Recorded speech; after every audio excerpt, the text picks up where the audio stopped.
সম্মানিত হাজিরিন, আল্লাহ রাব্বুল আলামিন এই পবিত্র ঈদুল আজহা এটা কিভাবে দিলেন? আমরা তো কুরবানির ঈদ বলি, ঈদুল আজহা বলি, আমরা কুরবানি করি, কিন্তু আল্লাহ রাব্বুল আলামিন এই কুরবানি কোথায় থেকে দিলেন? হযরত আদম আলাইহিস সালামের সময় থেকে কুরবানি দিয়ে দিলেন। জোরে বলি সুবহানাল্লাহ।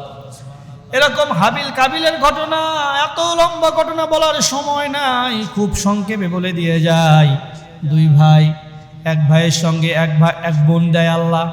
হাবিল কাবিল দুই ভাই, হাবিলের সঙ্গে এক বোন দেয়, কাবিলের সঙ্গে এক বোন দেয়।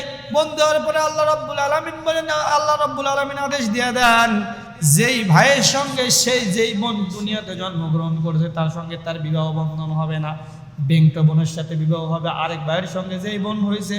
এরকম ভাবে এরকম হাবিল বিষয়টা মেনে নাই, কাবিল বিষয়টা মানে না।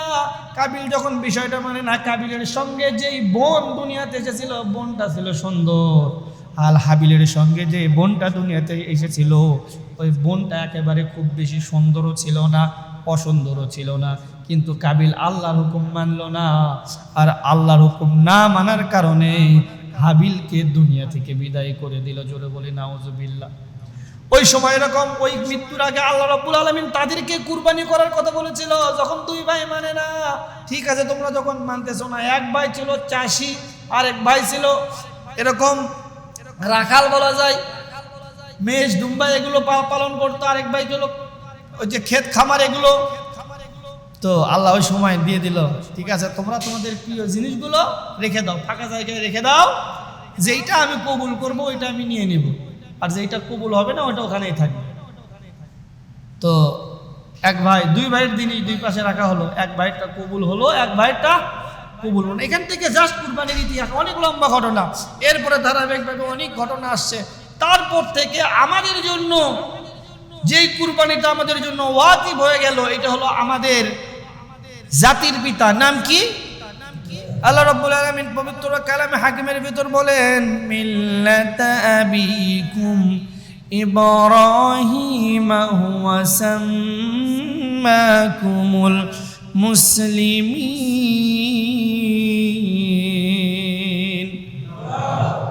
মুসলিম মিল্লাতের পিতা হযরত ইব্রাহিম আলাইহিস সালাম। ইব্রাহিম আলাইহিস সালামের বয়স ৮০-৮৬ বছর হয়ে গেল, সন্তান নাই। আল্লাহর কাছে ফরিয়াদ করে, আল্লাহ আমার এত বছর হয়ে গেল, আল্লাহ গো আমি তো এক সময় দুনিয়া থেকে চলে যাব। আমি যখন চলে যাব আমার এই নবুয়ত, এই আগামী দিনের নবুয়ত, নবীর দায়িত্ব পালন করবে কে? আল্লাহ গো আমার কোনো ছেলে সন্তান নাই, আল্লাহ তোমার কাছে ফরিয়াদ করি তুমি আমাকে একটা ছেলে সন্তান দাও, তাতে আমি দুনিয়া থেকে চলে যাওয়ার পর আমার সন্তান আমার রেখে যাওয়া বাকি কাজগুলো সমাপ্ত করতে পারে। জোরে বলি সুবহানাল্লাহ। এই জন্য চাইতে হবে কার কাছে? আমরা চাই কার কাছে? আমরা কি আল্লাহর কাছে চাই?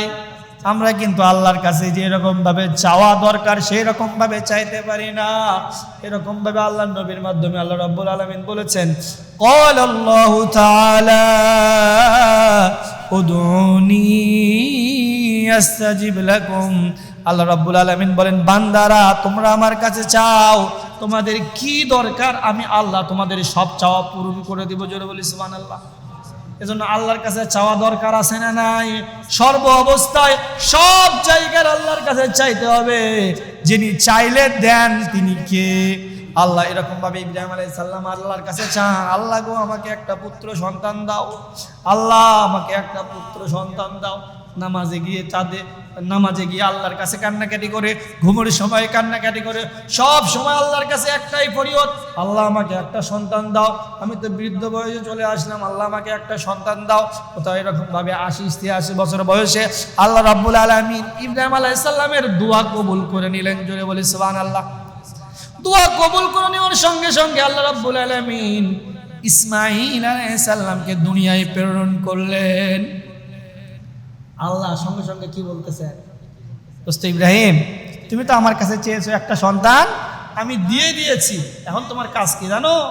এই সন্তানকে আমি তোমাকে দিলাম, সন্তানকে তুমি কাছে রাখতে পারবা না। সন্তান এবং স্ত্রীকে তুমি অনেক দূরে রেখে আসবা, যেখানে কোনো মানুষ নাই, খাবার নাই, পানি নাই, গাছ নাই, কিচ্ছু নাই, এরকম একটা জায়গায় তোমাকে রেখে আসতে হবে। সুবহানাল্লাহ বললেন না? দেখছেন ৮০-৮৬ বছর বয়সে আল্লাহর কাছে অনেক কান্নাকাটির পরে একটা সন্তান চাইলো। সন্তান চাওয়ার পরে আল্লাহ আবার বলতেছেন, তোমাকে তো সন্তান চাইলা, আমি সন্তান দিলাম, কিন্তু সন্তান তোমাকে রাখতে পারবা না। আল্লাহর কাছে বলো, আল্লাহ এটা কিরকম ধরনের পরীক্ষা? বৃদ্ধ বয়সে তুমি আমাকে একটা সন্তান দিলা, আবার তুমি বললা, তোমার হুকুম করলা, আল্লাহ ইব্রাহিম তুমি এই সন্তান তোমার কাছে রাখতে পারবা না, সন্তানকে দূরে রেখে আসো, যেখানে কিচ্ছু নাই, মানুষ নাই, গাছপালা কিচ্ছু নেই, মরুভূমির ভিতরে রেখে আসো। এরকম ভাবে আরবের মরুভূমির ভিতরে রেখে আসা হলো। অনেক চতুর্দিকে কোনো কিছু নাই, শুধু বালি আর বালি, বালি আর বালি। এখানে যখন রেখে আসা হলো, প্রিয়তমা স্ত্রী বলে, প্রিয়তমা স্বামী আপনি আমাকে এখানে রেখে যাচ্ছেন? ইব্রাহিম আলাইহিস সালাম বলেন, প্রিয়তমা স্ত্রী এটা আমি তোমাকে রেখে যাচ্ছি না, আমার আল্লাহ আমাকে অর্ডার করেছে, তাই আমি তোমাকে রেখে যাচ্ছি। ঠিক আছে, আলহামদুলিল্লাহ, আল্লাহ যেহেতু আপনাকে অর্ডার করেছে এখানে রেখে যাওয়ার জন্য, হয়তো এখানে থাকার পর শিয়াল, কুকুর, হিংস্র কোনো প্রাণী এসে আমাদেরকে যে কোনো কিছু করতে পারে, যেহেতু হুকুমটা আল্লাহর, আর কোনো কথা বলবো না, জোরে বলি সুবহানাল্লাহ। ইন্নাল্লাহা মাআস সাবিরিন, এর জন্য ধৈর্য ধরতে হবে। আল্লাহ রাব্বুল আলামিন যেই কাজগুলো আমাদেরকে হুকুম দিয়ে করেছেন, আদেশ করেছেন, এই কাজগুলোতে ধৈর্য ধরা দরকার আছে না নাই? ধৈর্য ধরলে লাভ আছে না নাই? এরকম ভাবে যখন প্রিয়তমা স্ত্রী এবং সন্তানকে রেখে যখন চলে আসে, ইব্রাহিম আলাইহিস সালাম চলে যায়, প্রিয়তমা স্ত্রী পেছনের দিক থেকে তাকিয়ে থাকে। ইব্রাহিম আলাইহিস সালাম যায়, পেছনের দিকে তাকায়, আবার যায়, পেছনের দিকে তাকায়, তাকাইতে এক সময় আর সন্তান আর প্রিয়তমা স্ত্রীকে দেখা যায় না, চলে গেছে, অনেক দূর চলে গেল। প্রিয়তমা স্ত্রী, সন্তান এক জায়গায়, ইব্রাহিম আলাইহিস সালাম আবার তার জায়গায় চলে আসলো। এরপরে দীর্ঘ সময় চলে গেল, সন্তান বড় হওয়া শুরু হয়ে গেল, সন্তান কথা বলতে পারে, সন্তান হাঁটা চলা করতে পারে, সব কিছু এখন বোঝা যখন শিখেছে, আল্লাহ রাব্বুল আলামিন ইব্রাহিম আলাইহিস সালামকে আবারও স্বপ্ন দেখাচ্ছেন, হে দোস্ত ইব্রাহিম তুমি আমার জন্য কুরবানি করো। জোরে বলি সুবহানাল্লাহ। কে বলতেছেন? আল্লাহ বলতেছেন, হে ইব্রাহিম, অনেক লম্বা আলোচনা, এতগুলো আয়াতের যদি শুধু সরল অনুবাদ করতে যাই তারপর অনেক সময় লেগে যাবে। সেইটা হলো আল্লাহ রাব্বুল আলামিন ইব্রাহিম আলাইহিস সালাম এবং ইসমাইল আলাইহিস সালামের ঘটনাগুলো তুলে দিয়েছেন। বিশেষ করে যে বিষয়টা বলতেছিলাম, ইব্রাহিম আলাইহিস সালাম যখন ইসমাইল আলাইহিস সালাম ওখানে রেখে আসলো, ইসমাইল আলাইহিস সালাম যখন বড় হলো, সব কিছু বোঝা শিখলো, এমত অবস্থায় আল্লাহ রাব্বুল আলামিন ইব্রাহিম আলাইহিস সালামকে আবারও স্বপ্ন দেখাচ্ছেন, হে দোস্ত ইব্রাহিম তুমি তোমার রবের জন্য কুরবানি করো, তোমার সবচেয়ে প্রিয় বস্তু। জোরে বলি সুবহানাল্লাহ। সবচেয়ে কি কুরবানি করার কথা বলতেছে? তোমার সবচেয়ে প্রিয় যে বস্তু আছে সেইটা কুরবানি করো, তোমার যে প্রিয় জিনিসগুলো আছে। ইব্রাহিম আলাইহিস সালাম এরকম ভাবে মেয়াজ দুম্বে এগুলো পালতো।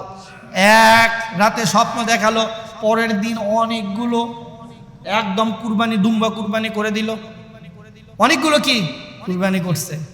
আল্লাহ রাব্বুল আলামিন পরের রাত্রে আবার স্বপ্ন দেখাচ্ছেন, হে ইব্রাহিম তুমি তোমার প্রিয় বস্তু তোমার রবের জন্য কুরবানি করো। এরকম ভাবে দ্বিতীয় রাতে যখন স্বপ্ন দেখালো, আবারও কুরবানি করলো, এরপরে আবারও স্বপ্ন দেখায়, তারপরে বলতেছে এই কুরবানি দিয়ে কাজ হবে না, তোমার সবচেয়ে প্রিয় দুনিয়ায় কি, এই জিনিসটা তোমার রবের জন্য কুরবানি করতে হবে। তখন দেখা গেল আমার তো প্রিয় জিনিস দুনিয়ার কিছু না, আল্লাহ রাব্বুল আলামিনের কাছে অনেক চাওয়ার পরে একটা সন্তান চেয়েছিলাম। পৃথিবীতে আমি সব থেকে আমার সন্তানকে বেশি ভালোবাসি, আল্লাহ মনে হয় আমার সন্তানকেই চাচ্ছে। আল্লাহ যদি আমার প্রিয় সন্তানকে চায়, আমি আমার জীবন, আমার সন্তান কেন, আমার যা কিছু আছে সব কিছু আল্লাহর জন্য কুরবানি করতে রাজি আছি। জোরে বলেন না আল্লাহু আকবার। আর আমরা যদি বর্তমানে আমাদের কাছে যাওয়া হয়, ভাই ভালো একটা কাজ করা হচ্ছে, কিছু দেন, জান মাল, এরকম কুরবানি কি আমরা করতে পারি? এরকম ভাবে বলা হয়েছে, কুল ইন্না সালাতি ওয়া নুসুকি ওয়া মাহইয়ায়া ওয়া মামাতি লিল্লাহি রাব্বিল আলামিন। তোমার জান, তোমার মাল, তোমার নামাজ, কুরবানি সবকিছু হবে কার জন্য? দুনিয়াতে আমাদের বলতে কি কিছু আছে? কিছু নাই, সব কিছু কার। এই জন্য যখন আমরা দান করব, মন উজাড় করে দান করতে পারবো তো ইনশাআল্লাহ? ইসলামের জন্য, আল্লাহর জন্য নিজের জানটা দিতে রাজি আছি তো ইনশাআল্লাহ? এইটাই আল্লাহ রাব্বুল আলামিন ইব্রাহিম আলাইহিস সালাম, ইসমাইল আলাইহিস সালামের মাধ্যমে শিক্ষা দিয়েছেন। যখন এরকম ভাবে ইব্রাহিম আলাইহিস সালাম ইসমাইল আলাইহিস সালামের কাছে চলে গেলেন, যাওয়ার পরে প্রিয়তমা স্ত্রীকে বলতেছেন, প্রিয়তমা স্ত্রী, তোমার সন্তানকে একটু সাজুগুজু করে দাও, তোমার সন্তানকে নিয়ে আল্লাহ রাব্বুল আলামিন হুকুম করেছে এই সন্তানকে কুরবানি করতে হবে। প্রিয়তমা স্ত্রী বলে, প্রিয়তমা স্বামী, কিছু বলবো না, যে সন্তানকে এত চাওয়ার পর আল্লাহ রাব্বুল আলামিন আপনাকে একটা সন্তান দিল, সন্তানটা দেওয়ার পরে আপনি আপনার সন্তানকে কাছে রাখতে পারলেন না, আবার এত দূরে আমাদেরকে রেখে আসলেন, কিন্তু সন্তানকে দীর্ঘদিন পর আপনি দেখতে আসলেন, সন্তানকে দেখার জন্য আসলেন না, সন্তানকে আদর করার জন্য আসলেন না, সন্তানকে কুরবানি করার জন্য আসলেন। এইটাই হলো আল্লাহর অনেক বড় পরীক্ষা। আল্লাহ যেহেতু বলেছে, এখানেও আমি স্বামী, আমি স্ত্রী, আমি আপনাকে বাধা দিব না, জোরে বলি সুবহানাল্লাহ।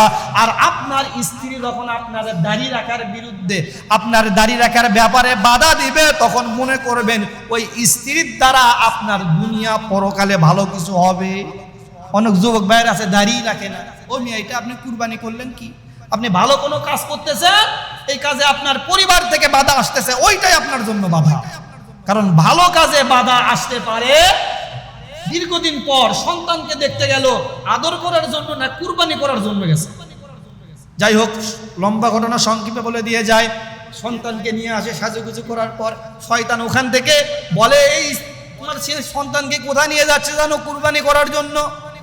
আল্লাহ যদি কুরবানি করতে যায় কোনো সমস্যা নেই, নিয়ে যাক, এরকম ভাবে সন্তানকে তখন বলে, শয়তান যে ওয়াসওয়াসা দেয়, এই বাবা তোমাকে তোমার আব্বু কোথায় নিয়ে যাচ্ছে জানো? কোথায় নিয়ে যাচ্ছে? তোমাকে জব করার জন্য নিয়ে যাচ্ছে। তখন বলে, আব্বু ওই সুন্দর দাড়িওয়ালা সুন্দর একটা লেবাস ধরে বলতেছে, অনেক সুন্দর মানুষটা আমাকে বলতেছে তুমি নাকি আমাকে জব করার জন্য নিয়ে যাচ্ছ। তো বলতেছে, ইব্রাহিম আলাইহিস সালাম বলতেছে, আল্লাহর হুকুম। কার হুকুম? আল্লাহর হুকুম। ওই সময় সংক্ষেপে বলে দিয়ে যায়, ওই সময় বাপ ছেলে শয়তানকে পাথর মেরেছিল। এখন হাজী সাহেবরা হজ করতে গিয়ে পাথর মারে কি মারে না? এটা একটা হজের ভিতর আল্লাহ রাব্বুল আলামিন সিস্টেম দিয়ে দিয়েছেন। আর বিশেষ করে আরো অনেক ঘটনা ছিল। বিশেষ করে আমরা যে পৃথিবীর সর্বশ্রেষ্ঠ পানি খাই, এই পানি কোথায় থেকে আসলো? ওই যে ইসমাইল আলাইহিস সালামকে যখন ওখানে রেখে আসা হলো, মায়ের স্তনের দুধ শুকিয়ে গেল, কোনো খাবার নাই, পানি নাই, কেউ নাই, সন্তান এরকম ভাবে এতটুকু ক্ষুধার্ত হয়ে গেল, মা এরকম ছোটাছুটি শুরু করলো, কে কোথায় আছো গো, আমাকে একটু সাহায্য করো, কেউ নেই, মরুভূমির ভিতর কিছু তো নাই। ওই সন্তান দুনিয়াতে জমিনে আঘাত করতে করতে ওখান থেকে আল্লাহ রাব্বুল আলামিনের হুকুমে একটা কূপ চালু হয়ে গেল, পৃথিবীতে সর্বশ্রেষ্ঠ পানি ওইটা আল্লাহ রাব্বুল আলামিন ঘোষণা করে দিলেন। সেইটা হলো কিসের পানি? জমজমের পানি। পৃথিবী কিয়ামত পর্যন্ত ওই পানি শেষ হবে না, সব পানি মানুষ বসে বসে খাবে, আর ওই পানিটা দাঁড়িয়ে খাইতে হবে। জোরে বলি সুবহানাল্লাহ। এর অনেক ঘটনা আছে, এটা বলার সময় না, যেহেতু এইটাই হলো কুরবানির আগে শেষ জুম্বা, আরো অনেক মাসলা মাসাইল আছে, এই জন্য সংক্ষেপ বলে দিয়ে যায়। এই জন্য এই বিষয়গুলো আল্লাহ রাব্বুল আলামিন হজের ভিতর দিয়ে দিয়েছে। ওই যে যখন মা যখন দৌড়াদৌড়ি করতেছিল, এই যখন হাজী সাহেবরা যায় সাফা মারোয়া দৌড়াদৌড়ি করে কি করে না? এটা কিসের সুন্নাত? এইটা হলো মা হাজারার সুন্নাত। মা যখন সন্তানের জন্য পানির জন্য দৌড়াদৌড়ি করতো, মরুভূমি ছিল, কতটা কষ্ট করেছে, আর এখন তো আর মরুভূমি নাই, তারপরও তোমরা দৌড়াদৌড়ি করো, আর ওই কুরবানির শিক্ষাটা তোমরা নাও। বছরে একটা বার বড় একটা গরু কুরবানি দিলা, ভাই দাম কত আছে না নাই? আপনি দাম কত বলতেছেন? ভাই 1 লাখ 2 লাখ। আর আমরা চিন্তা করি আমাদের কুরবানি হবে কার জন্য, আর আমরা চিন্তা করি এই এলাকার ভিতরে সবচেয়ে বড় গরু কার, আমারটা হয়েছে কিনা। ভিতরে অহংকার আসলো না? আপনার অহংকারিতে আপনি কুরবানি করতে পারেননি, আপনি কুরবানি দিবেন কি? আপনি শুধু গোস্ত খাওয়াটাই লাভ। কথা বলেন ঠিক কিনা? যাই হোক, সংক্ষেপে বলে দিয়ে যায়, সেটা হলো ইব্রাহিম আলাইহিস সালাম, ইসমাইল আলাইহিস সালাম দুইজন যখন যাওয়া শুরু করে দিল, শয়তান ওয়াসওয়াসা দিল, পাথর মারলো। ওই পাথর মারাটা এখন হজের ভিতর আল্লাহ রাব্বুল আলামিন দিয়ে দিল। মা এরকম ভাবে পানির জন্য, পিপাসার জন্য ছুটাছুটি করেছিল, ওইটাও হজের ভিতর সাফা মারওয়া দৌড়াদৌড়ির ভিতরে দিয়ে দিল। বিশেষ করে সংক্ষেপে বলে দেওয়া যায়, সেটা হলো ইসমাইল আলাইহিস সালামকে যখন নিরিবিলি এক জায়গায়, নির্জন এক জায়গায় নিয়ে যাওয়া হলো, এরকমভাবে জব করানোর জন্য ছুরি চালানো হলো। প্রথমবার ছুরি চালানো হলো, কাটে না। দ্বিতীয়বার ছুরি চালানো হলো, তারপরও কাটে না। তারপরে ছুরিটা নিক্ষেপ করা হলো, পাথরের উপর পড়লো, পাথর দ্বিখণ্ডিত হয়ে গেল। ইব্রাহিম আলাইহিস সালাম রাগ করে বলে, এই ছুরি তুমি, আমি ইসমাইলের উপর চালাই, তুমি কেন কাটো না? আর তুমি পাথরের উপর পড়লা, পাথরটা দ্বিখণ্ডিত হয়ে গেল। তাহলে কি পাথরের চাইতে আমার ইসমাইলের গলার পাওয়ারটা বেশি বেশি শক্ত? ছুরি বলে, ক্ষমতা আমার হাতে না, ক্ষমতা কার হাতে? তৃতীয়বার যখন ছুরিটা রাগান্বিত অবস্থায় আবার নেওয়া হলো, নিয়ে ইসমাইল আলাইহিস সালামের গলার উপরে দিয়ে যখন আল্লাহু আকবার বলে চালানো হলো, আল্লাহ রাব্বুল আলামিন জিবরাইল আমিনকে বলে, হে ভাই জিবরাইল, তুমি আর দেরি করো না, যাও যাও যাও, আমার ইব্রাহিম ইসমাইল দুইজনই আমার পরীক্ষায় পাশ করেছে। জোরে বলি সুবহানাল্লাহ। ওখান থেকে ইসমাইল আলাইহিস সালামকে সরে নেওয়া হলো, ওখানে একটা দুম্বা কুরবানি হয়ে গেল। ইব্রাহিম আলাইহিস সালাম আল্লাহু আকবার বললেন, এরপরে চোখের বাঁধনটা খুললেন। চোখের বাঁধনটা খোলার পর দেখে কুরবানি হয়েছে, কিন্তু ইসমাইল কুরবানি হয় নাই। ইসমাইল পাশে জলজ্জান্ত সুন্দর একটা ফুটফুটে বাচ্চা দাঁড়িয়ে আছে, কুরবানি হয়েছে একটা দুম্বা। জোরে বলি সুবহানাল্লাহ। আর সঙ্গে সঙ্গে আল্লাহ রাব্বুল আলামিন বলে দিলেন, তোমরা দুইজন বাপ ছেলে আল্লাহর পরীক্ষায় পাশ করেছো। আর এই কুরবানি শুধু কুরবানি নয়, কিয়ামত পর্যন্ত এই ইব্রাহিম আলাইহিস সালামের সুন্নাত হিসাবে আমাদের জন্য ওয়াজিব। এই আর ইব্রাহিম আলাইহিস সালামের সুন্নাত কার সুন্নাত? অনেকে বলেন হুজুর কি কুরবানিকে তাহলে সুন্নাত না, কুরবানি আমাদের জন্য ওয়াজিব, কিন্তু এটা ইব্রাহিম আলাইহিস সালামের সুন্নাত। কথা কি বুঝতে পেরেছেন? এই যে কুরবানি শিখলাম আমরা আল্লাহ রাব্বুল আলামিনের জন্য। দেখেন আল্লাহর নবী যাদের জন্য জাহান্নাম হারাম, কোনো সন্দেহ আছে? তারা আল্লাহকে পাওয়ার জন্য নিজের সন্তানকে কুরবানি করেছে, নিজের ঘর ছেড়েছে, নিজের বিবি ছেড়েছে, বউ সব ছেড়েছে, কাকে পাওয়ার জন্য? কাকে পাওয়ার জন্য? আর আমরা সব ধরি আল্লাহকে ছেড়ে দিই, আছে না নাই? তাহলে আল্লাহর নবী নিজের সন্তানকে কুরবানি করে দিল। আর আপনাদেরকে যদি বলা হয়, ভাই আসেন একটু ইসলামের জন্য কাজ করেন, ভাই মাগরিব পরে একটু কোরআন এবং হাদিস থেকে কথা হবে, আপনি 15টা মিনিটে আল্লাহর জন্য কুরবানি করতে পারেন না। ভাই আপনি একটু ইয়ানত দেন, ভাই টাকা পয়সা পকেটের অবস্থা খুবই খারাপ, টাকা পয়সার মালিক কে? বরকত দেওয়ার মালিক কে? তাহলে আপনি কি জানমাল কুরবানি করতে পারলেন?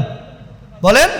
এই জন্য সংক্ষেপে বলে দিয়ে যায়, ইব্রাহিম আলাইহিস সালাম ইসমাইল আলাইহিস সালামের এই যে হৃদয় বিদরক একটা ঘটনা, হয়তো ঘন্টাখানিক সময় নিয়ে বললে, প্রত্যেকটা আয়াতের তর্জমা করে করে বললে আর অনেক সুন্দর লাগতো। যাই হোক, ওই দিকে আর যাবো না।